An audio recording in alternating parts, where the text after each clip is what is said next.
Hi everyone, मैं प्रिया और अपने चैनल पर आप सभी का स्वागत करती हूँ। चलिए, तो आज हम जानेंगे कि किस श्राप की वजह से नहीं हो पाया था राधा कृष्ण का विवाह।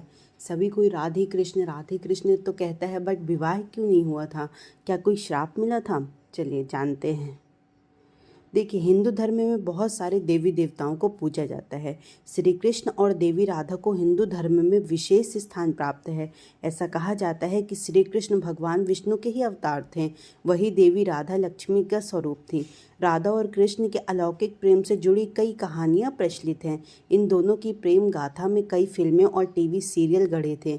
इन सभी में जहाँ एक तरफ राधा और कृष्ण की प्रेम लीलाओं को दिखाया गया है, तो वहीं तरफ राधा और कृष्ण के बिछड़ने को भी नज़रअंदाज नहीं किया गया।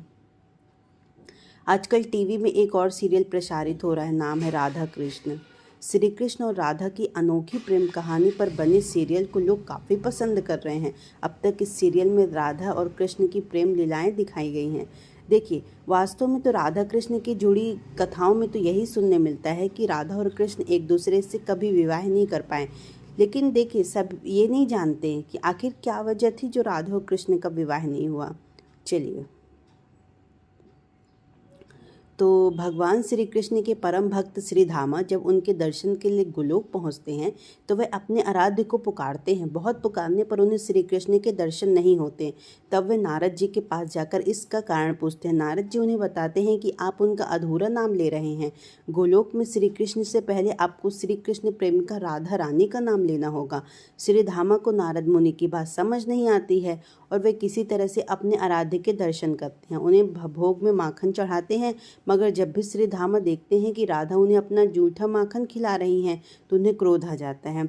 वह श्री कृष्ण से पूछते हैं कि प्रेम और भक्ति में क्या श्रेष्ठ है। तब श्री कृष्ण अपने भक्त को द्वारपाल बनाकर विश्राम करने चले जाते हैं और वही सोचते हैं कि प्रेम और भक्ति में क्या श्रेष्ठ है। श्री कृष्ण को जब कुछ समझ नहीं आता तो वो राधा को याद करते हैं और राधा भी उनके पास दौड़ी चली आती है, मगर श्री धामा उन्हें अंदर नहीं जाने देते हैं। दोनों में तर्क वितर्क होता है। जैसे ही राधा श्री कृष्ण के कक्ष में प्रवेश करने वाली होती हैं, तो श्री धामा उन्हें 100 वर्ष तक श्री कृष्ण को भूल जाने और मृत्यु लोक में रहने का श्राप दे देते हैं।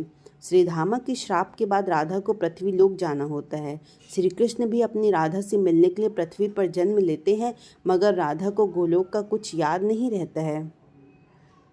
भले राधा को गोलोक के बारे में कुछ भी याद नहीं होता, मगर श्री कृष्ण उन्हें कभी सपने तो कभी अपनी आंखों में गोलोक के दर्शन कराते रहते हैं।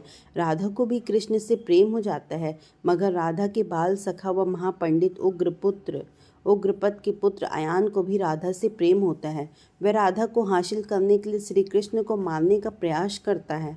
राजा कंस के साथ मिलकर वह श्री कृष्ण को राधा से दूर करने के लिए एक के बाद एक असुर बुलाता है, मगर राधा कृष्ण को अलग नहीं कर पाता है।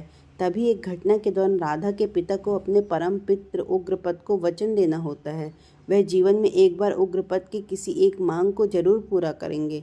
मौका आने पर उग्रपद अपने बेटी अयान का विवाह राधा से करने की बात रखते हैं, मगर राधा के पिता राधा का विवाह श्री कृष्ण से ही कराना चाहते हैं और अपना वचन पूरा नहीं करने पर वह संन्यास लेने की घोषणा कर देते हैं। तब ही श्री कृष्ण को गोलोक में श्री धामा द्वारा राधा को दिया गया श्राप याद आ जाता है। श्री कृष्ण इस बात का जिक्र राधा से करते हैं तो विवाह तो न करने की बात रखते हैं। इसके साथ ही राधा को पुत्री धर्म निभाने के लिए भी कहते हैं। राधा अपने पिता का मान रखने के लिए श्री कृष्ण की जगह अपने बाल सखा अयान से विवाह कर लेती है और श्री कृष्ण भी अपना कर्म करने के लिए वृंदावन से मथुरा चले जाते हैं।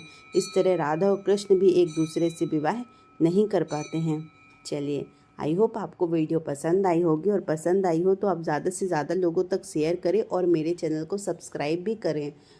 अगर आप सनातन धर्म से हैं तो देखिए, ये सब आपको पता होना बहुत ज़रूरी है। जय श्री कृष्णा, राधे राधे।